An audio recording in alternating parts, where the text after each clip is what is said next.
Zhetique Group invites all AEC industry leaders to the 2024 AEC Small Business and Entrepreneurship Forum, the premier event for small firms in the AEC sector. Experience innovative strategies and insights on May 21st, crafted by Zhetique Group's industry experts. Engage in keynotes and interactive sessions focused on recruitment, retention, and business growth. Join Zhetique Group for this unique networking opportunity and take your business to new heights. Secure your spot today and be part of the AEC industry's future. Visit zheticegroup.com for more information. The Zhetique Group team looks forward to welcoming you.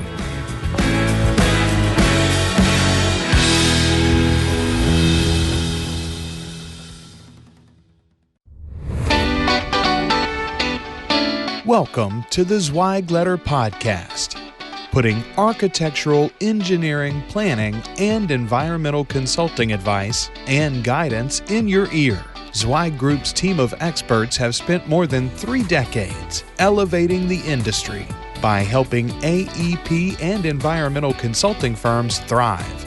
And these podcasts deliver invaluable management, industry, client, marketing, and HR advice directly to you, free of charge. The Zhetique Letter Podcasts, elevating the design industry one episode at a time.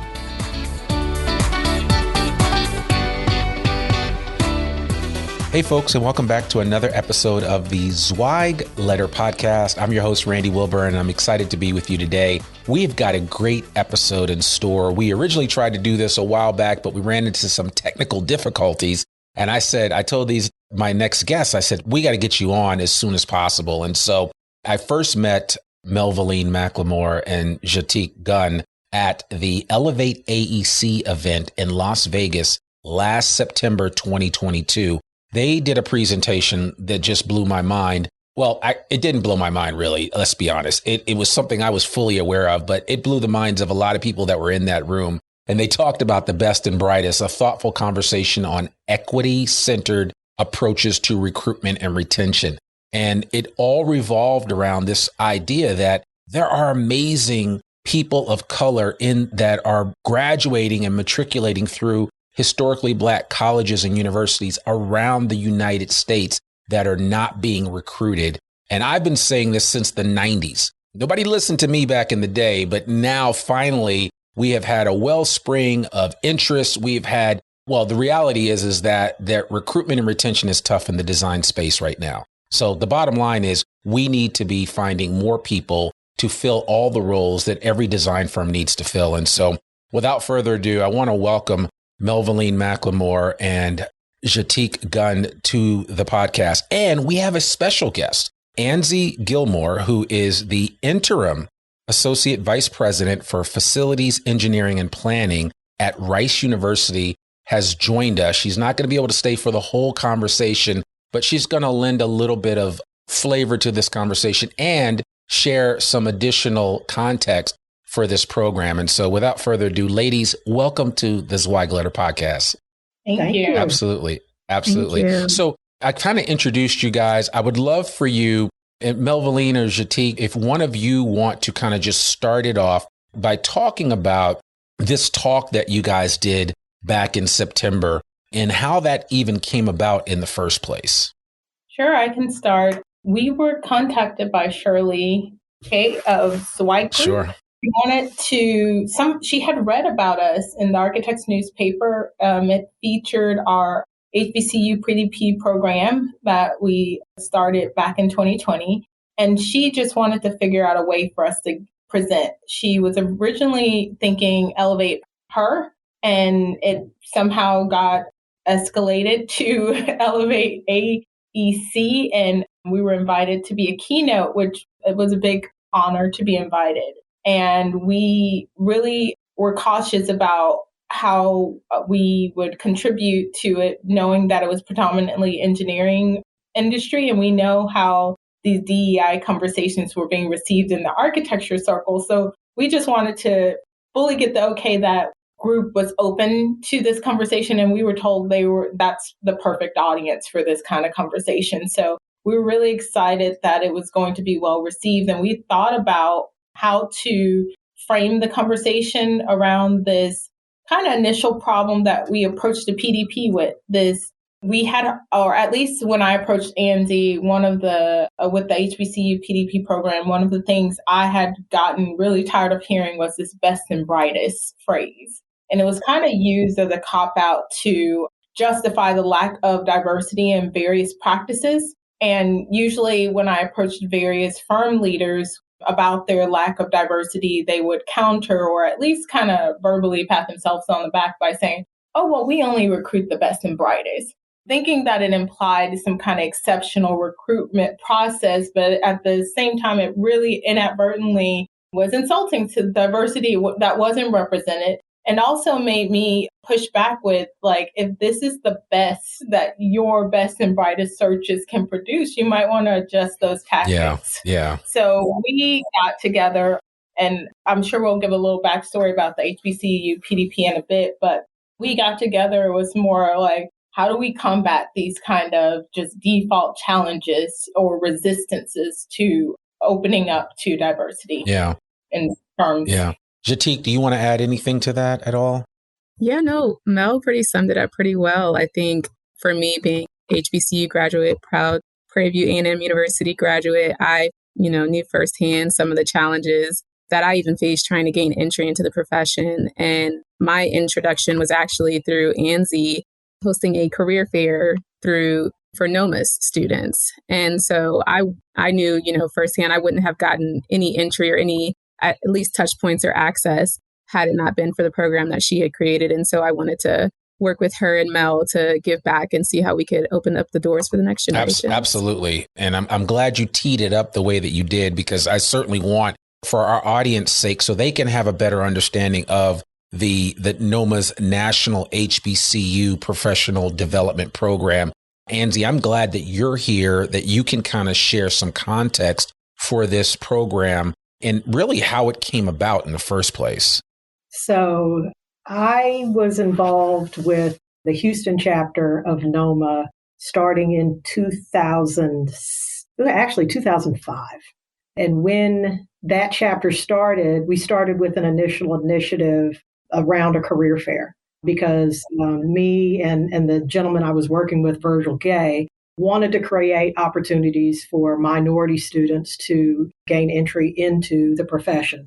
I was working at U of H at the time. Virgil was kind of at the level I'm at now at U of H. And to be completely candid, when you get to an AVP position in a university, people want to connect with you, and they'll connect with you through any window that you give them. So he was able to take this idea that we had about a career fair and invite all of the architecture firms that were trying to work at U of H to show up, give money, and hire students. And that's how it started with Houston NOMA.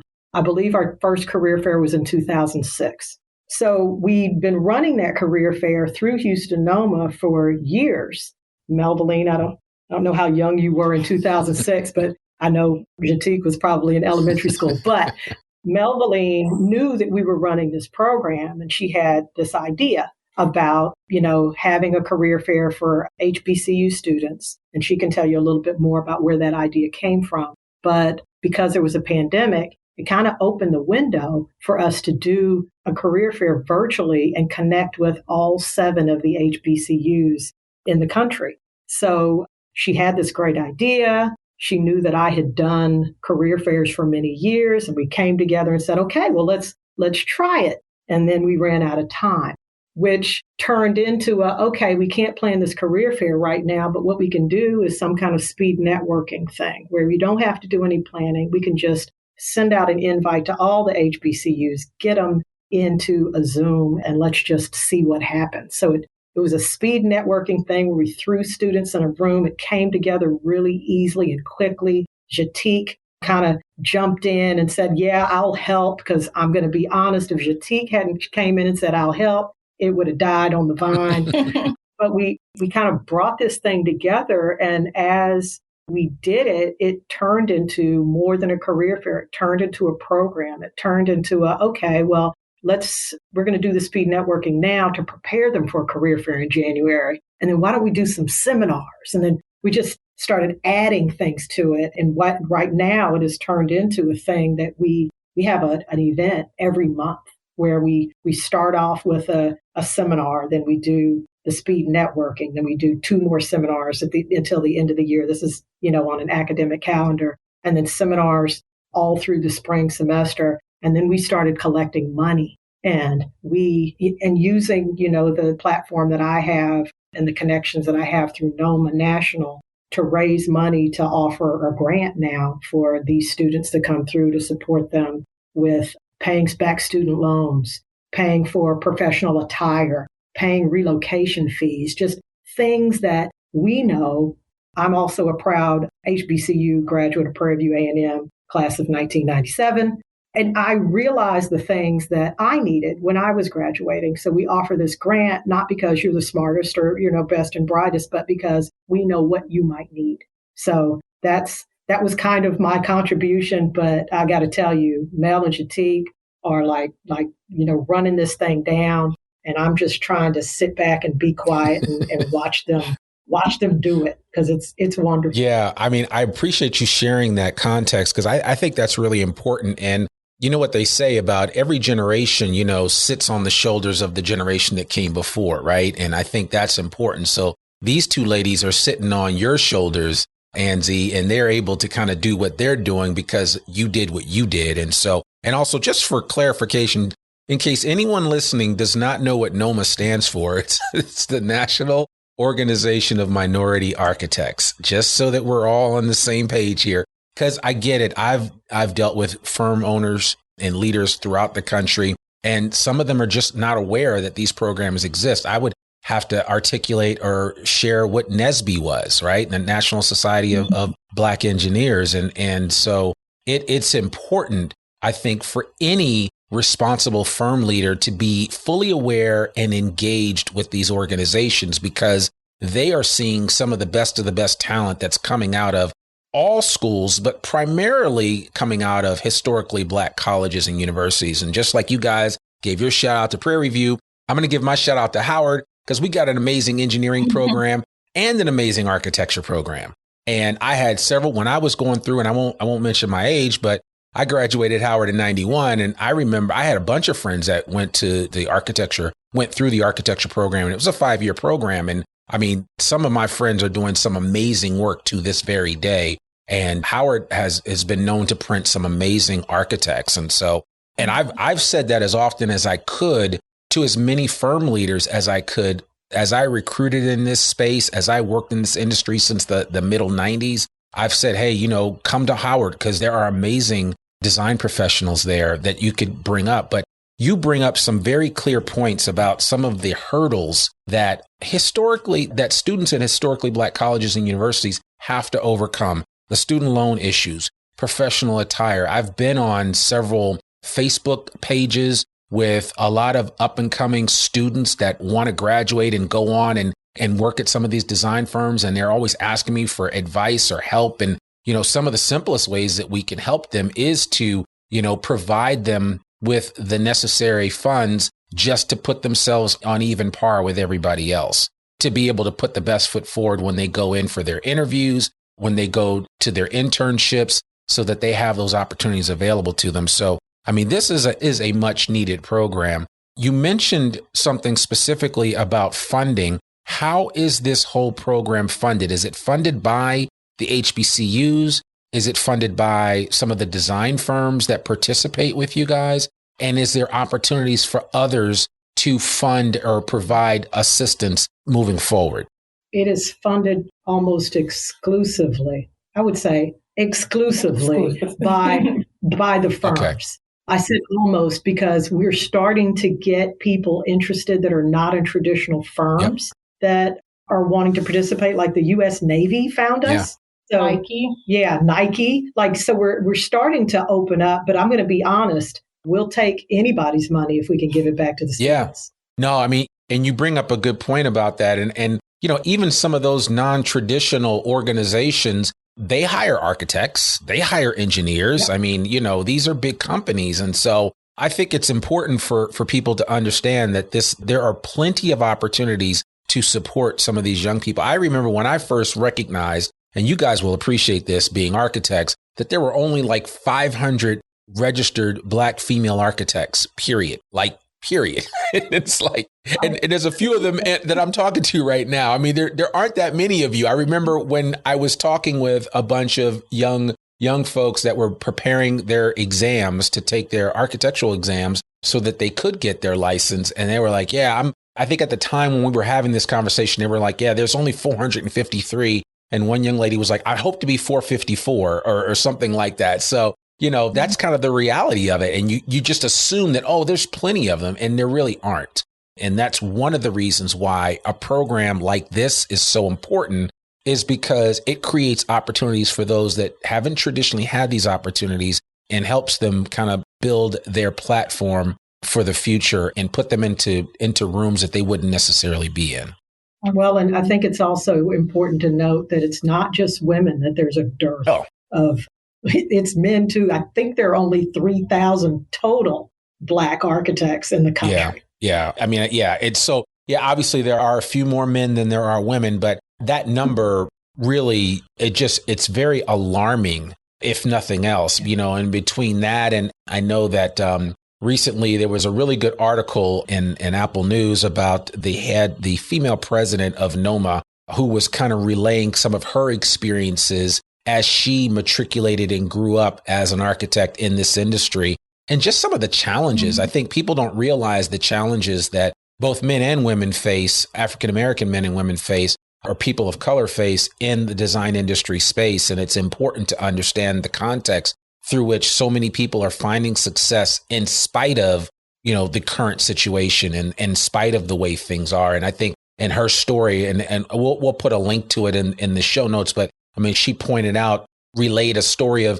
right when I think she was still in school at the time, and they had her stand up along with another student and said that, here are two people that not only they're never going to be architects, one because they were Black, and the second was because they were they were women. So it's like, wow, you can't win for losing here. So, I mean, there are major obstacles in place. And I sometimes think that people think we make that stuff up. But the reality is that they actually really do exist. Absolutely. And that story particularly is alarmingly familiar. There's no shortage of Black women in architecture who've been told quite bluntly that you're not supposed to be here, or your time will be short in this industry for a variety of reasons. And there's a high degree of comfort with expressing that to us as well. Yeah. Yeah. I mean, it's so... Where are you guys? How are you guys sowing hope among your peers, and specifically among your peers? Because even though we were joking about you guys being the next generation, but there's a generation coming up behind you guys. What are you saying to those young women of color specifically about their opportunities to become an architect and fulfill some of the dreams that they may have had since they were little girls? I think we're all no stranger to adversity and the, I would say conflicts or situations that we unfortunately face being in these different environments, especially corporate environments, sometimes having the burden of being maybe the only HBCU graduate or only Black person in your office and having to carry that. Sometimes we talk about the Black tax, which is, some of the things that we kind of discussed a little earlier. I think in my experience, just giving an honest review, having honest conversations about some of the things and difficulties that you can face and how to navigate them has been the best. And also just really pushing self-advocacy for yourself, for your community, for, again, the generations coming after. For me, that's what gives me hope to continue in the profession. And then when I help mentor, the next generation, it's just, hey, if you see me, you see you. And I think that really helps. Is like, I've been able to navigate. I'm navigating now. Mel and Angie do a great job in mentoring me as well. And I just turn around and do the favor. So it's kind of the each one teach one. It's giving really honest feedback on how to improve, how to, navigate different corporate structures, how to advocate for yourself. And Mel, if you wanted to share. Yeah, I think everything you said is spot on. And I'm a huge fan of the saying, lift as we climb. I'm not about, I have to do it the hard way. You have to do it too. So if we can help them get to the punch and understand where they're starting from, that helps them, advance even further into the career. It's about lessening burdens and removal of hurdles in any way we can. That's why when we approach the program, we talk about equity, right? We understand that not everyone needs the same things to have access to the same opportunities. Right. So we try to say, you have to understand what the reality is of this industry is you're going to enter environments where you do not look like the majority of the people in those spaces, but there is a path forward and we're going to help you find that path forward. But you have to understand, you have to be committed to an outcome. You have to say, I want to do this no matter what. And how you get there, we're more than willing to assist you as long as you want that help. So we try not to force anything, but we encourage and welcome mentor and mentee relationships to be formed. We encourage the students to leverage the networks and the relationships they build as they're part of our program. But a lot of it is just us seeing ourselves in them the same way it happens in different levels and other industries where other people who don't look like them get advanced. We try to leverage our connection with them in a way that enables them to be successful. Yeah. So are you finding like I said earlier, both of you guys are at Moody Nolan. Was it hard to kind of introduce some of these concepts even at your own firm, or did you find success when you came to kind of present this idea to them, as well as encouraging some of your peers to share it at their current firms? Well, I'll say, actually, Angie, she wanted to leave room for the origin story of the HBCU PDP, and this is probably a good place to plug it in. I actually got the idea for the program from listening to Jonathan Moody, the CEO of Moody Nolan, present on a panel called Concrete Steps to Creating More Equitable Practices. And in that talk, and he was speaking to other peers and other firms, and he said, if we're really serious, and I'm paraphrasing, of course, we're really serious about increasing diversity in our practices, it's imperative that we increase our number of touch points with HBCUs. And when he said that, the light bulb went off, because that's kind of lack of commitment to really solving the pipeline issue. There's a lot of talk about, hey, we want to increase the number of Black and Brown students in the industry, but there's no how being sorted out. And Jonathan mentioned more than 50% of the Black and Brown students in architecture come from HBCUs. So just going back to your question right now, it was very well received and supported because Jonathan Moody was on the same page with this. And we have internally an HBCU focused committee. We have DEI committees, those things, but it's really being committed to doing the work to see and create opportunities for students who are a part of our program. Yeah, I love that. How big is Moody Nolan? Ooh, it's grown a lot. Close to 400. Okay, yeah, I thought you guys were that size. So I'm asking the size of Moody Nolan because I know that there are people listening to this that are like, Randy, this is all great, but we're like 60 people. How are we, we can't have a committee for that. And you probably can. It's you people, we all do what we want to do when we want to do it. So let's just be really clear about that. And so I'm calling some folks in this industry to the carpet saying, hey, now is the time when you have programs like this in play where it's not so much plug and play, but you can certainly connect with a program like this NOMA program and take advantage of their connections, right? And I've always said to people that ever ask me, it's like, if you want a connection for anybody at Howard, I can connect you with somebody there. And I think that's a responsibility that we all have. But I kind of feel like all of us that went to historically Black colleges and universities, we took that class where it was like, as you continue to go up, reach back and pull somebody up with you and make sure you make the references to this or that, open doors. I open doors for anybody that I can from Howard, regardless of whatever their career or profession is, just because they went to Howard. And I think it's important to know that, just like you said, 50% of all design professionals hail from historically Black colleges and universities. That just makes it easy because there's only but so many HBCUs. So you figure, okay, how do I make all these touch points and connect with these folks. And so I think it's important for us to kind of figure out how we do that.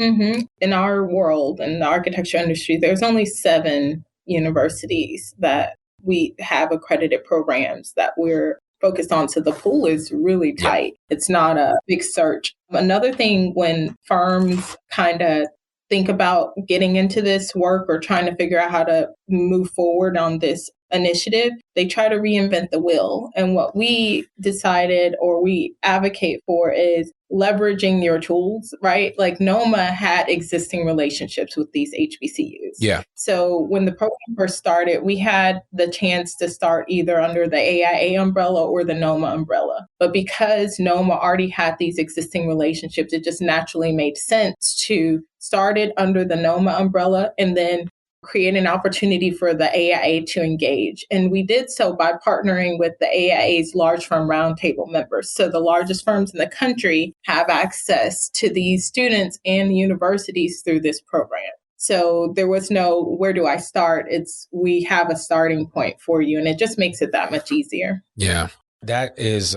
So there are plenty of opportunities, basically what you're saying, for firms to kind of plug in and find out what is available to them and how they can gain access to these resources that they can reach out to. Maybe bring somebody on board as an intern and get to know them and have them work with you and show them a few things. And then before you know it, you start to build a pipeline. So, because I've always said that once you've connected with 1 or 2 people at an HBCU, then you will eventually be connected to everybody, because we just talk to everybody. So we know, I've been, 32 years out of Howard, but I talk to all of my HBCU, my Howard folks all the time. I keep in touch with them. I make connections all the time. I've got friends out on each coast and everywhere in between and all around the world. And it's just always just a message, a text, an email away from introducing somebody that I was connected with at Howard to something else for one reason or another, whether it's for business or personal. That's just kind of how things are. But you see that in every university setting. But I actually believe it's more pronounced in the HBCU setting. And I think it's important for firm leaders to understand that, you can rely on people like Zhetique and folks like Anzi and certainly Melvalean to connect with individuals that are out there, and anybody, and even myself, if you're listening to this and, you're trying to make a connection with somebody, maybe you've heard about some folks that are at Howard, or you've heard about the Howard program, but want to be introduced a little bit more about, what they're doing. I'm happy to do that. But we have programs like NOMA's National HBCU Professional Development Program that will kind of help you make those connections and bridge that gap of both understanding and opportunity. And that's essentially what these young ladies are doing here. And that's why I believe they are going to make a difference as we move forward in this space and as we endeavor to get more Black and brown faces in the design industry space and more women in the design industry space. So I think there's some tremendous opportunities that exist here. Are you finding more opportunities to share the same talk that you did with Zweig Group at other locations? You want to go to take? We have been asked, but of course our schedules got really complicated. So we had to They always pass do. on a few. It got a bit complicated. But I will say another thing that came from that, in addition to being asked to do more talks, is engineers reaching out to us saying, how can we duplicate this program in the engineering world? And that was such a wonderful outcome. Yeah. Just to know there's an interest beyond the architectural world to see this happen. Yeah, I think that's important. I'm glad you mentioned that, because I've actually spoken at some NSBE events, and I was not disheartened, but I was kind of, when I went to one of these events, there was also a job fair there, and there was very little representation from the design industry. It was mostly manufacturing and other industries that were trying to snap up. Google was there and some other companies, and that's all well and fine. But I've always remarked that, man, we just don't see enough representation in the design industry space of Black and brown faces. And it's like, well, how do we create more awareness around that? And I tell everybody that I'll talk to, especially young people, the design industry is a great place to be. It's a place where you can really learn and hone your craft and create a career for yourself that's both financially rewarding as well as, just rewarding in general from a work product perspective. Mm-hmm. So, well, as we kind of wind up here, is there anything else that you guys would like to share, based on who our listening audience is and ways that people can kind of connect with you guys in the future to learn how their firms can get involved regardless of where they are? I mean, granted, Melvalean, you're in Houston. Zhetique, aren't you in the DC area or have you moved to Houston? I am. Okay, I'm in DC. That's relocated. what I thought. So you have some different concentric circles of connections for people. But if somebody's in LA or somebody's in the upper Midwest or somewhere like that, how would they connect with what you guys are doing there? I think it's similar to how our program is. It's so multifaceted, but also accessible, utilizing technology and just the different mediums that we've had thus far. It's easy to connect. Even in our seminars, we have so many different people from different firms coming together to volunteer. So you might have representatives from, 5 of the 30 firms that we had represented at the career fair, come in, make up a PowerPoint or do a fireside chat with our students. And we're all in different time zones, but we just make it work. So just being able to send an email or, I think that's just been the best thing about this program, because rather than having it isolated, we're able to have more of a global impact. Yeah. Mm-hmm. Rather than just being local to Houston or local to DC, we can approach it from a different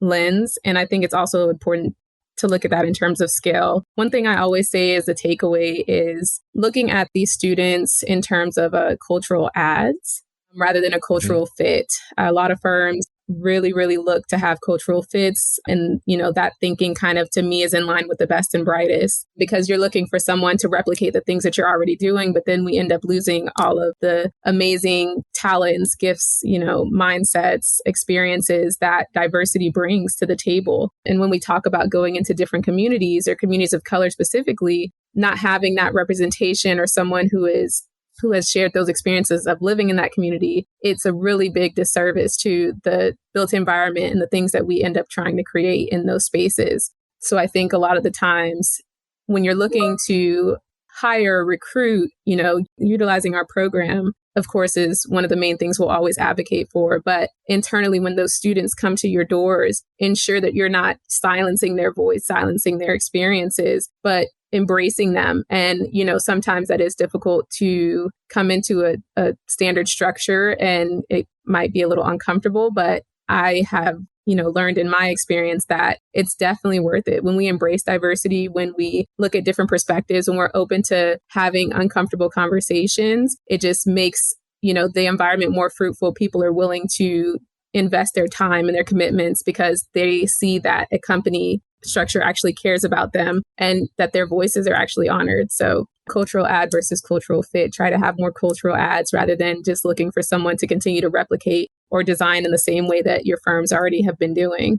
Trying things new, staying on the cutting edge of things. Diversity is always important. And I think honing in that skill set and honing in to the importance of HBCUs and the contributions that they've made over time is really, really important to emphasize, and to something that I hope we are able to continue, and that all of the firms and other organizations who are hearing this and really invested in this type of work will continue to pioneer. I love that. I mean, you summed it up perfectly. And I think people listening to this should just rewind it back for the last 2 minutes and listen to what Zhetique just said, because she laid out some of the breadcrumbs needed in order to get involved with this and, be that change that you so desperately seek. And I want to reiterate something that we've always talked about at Zweig Group, which was the most diverse companies are the most successful companies, period. Mm-hmm. And so keep that in mind as you go out and as you look to diversify and to make those, as Zhetique says, cultural ads, not cultural fits, because you'd be surprised where you will find the best and the brightest. They're all over the place. You just have to look. So, Melvalean, you want to add anything before we close out? I thought what Zhetique said was wonderful, and it made me want to just add one thing, is the acknowledgement that it will take work on the firm's part. It's not a box checking exercise. Yeah. And when you are intentional and when you are committed to seeing that diversity in your practices, you will understand that you need to create welcoming environments. Yeah. And that's going to be the key to that success. That's how you get the most out of those diverse practices. Yeah. Absolutely. To add that. Absolutely. Yeah. No, you guys have nailed it. You have truly nailed it. Is there a website for this program at all? Or where do you want to point people if they want to find out more? In addition to the fact that on the show notes, I'm going to make sure that I put your LinkedIn, all three of your LinkedIn profiles on the show notes so people can reach out to you and connect with you. And if you forget to do that and you're listening to this and because we're connected, you connected with me, please connect with me and I'll make sure I connect you guys with these wonderful women. But is there a website for this program? Yes, we have HBCU PDP page that's a part of the NOMA national website. Okay. So you could just search NOMA National HBCU PDP and it should take you directly to our landing page. We also have our organization's email address, which is info@nomacef.org. So nomacef.org. CharlesEdwardFrank.org. That's okay, correct. nomacef.org. Info@nomacef.org. Okay, Yep. perfect. Yeah, we'll put that in the show notes and we'll make sure that everybody has that so they know who to reach out to and just send out an inquiry. But again, this is not a huge industry. So, between the three or four of us connecting with one of us, we'll get you to the right people so that you can gain some more insight and information and potentially get your firm involved in this. Because if you do what Melvalean says, which is to be intentional about it, then you will reap the benefits of that intentionality. So, ladies, thank you so much for joining me on this podcast. This was well worth the wait. I know it took a while for us to get together, but I want to thank you from the bottom of my heart for taking time out of your schedule to join us and share a little bit about what you guys are doing and the difference that you're making in the design industry space, especially as it pertains to Black and Brown architects. So thank you so much from all of us here at Zweig Group. We really appreciate it. Thank you so much for having us. Absolutely. Absolutely. Well, folks, that's it. That's another episode of the Zweig Letter Podcast. For more information about the Zweig Letter Podcast or to learn more about one of the oldest newsletters in the design industry, visit zweiggroup.com. You can read articles online, listen to this podcast, and sign up for a free subscription to the newsletter and have it delivered right into your email inbox every Monday morning. Sign up today. For more information about Zweig Group's advisory services or any of Zweig Group's publications, visit zweiggroup.com. You can also subscribe to the Zweig Letter Podcast wherever you listen to it, and please consider rating and reviewing us on Apple Podcasts. I'm your host, Randy Wilburn, and we'll see you with another episode real soon. Peace. Thanks for tuning in to the Zweig Letter Podcast. We hope that you can be part of elevating the industry and that you can apply our advice and information to your daily professional life. For a free digital subscription to the Zweig Letter, please visit thezweigletter.com/subscribe to gain more wisdom and inspiration, in addition to information about leadership, finance, HR, and marketing your firm. Subscribe today.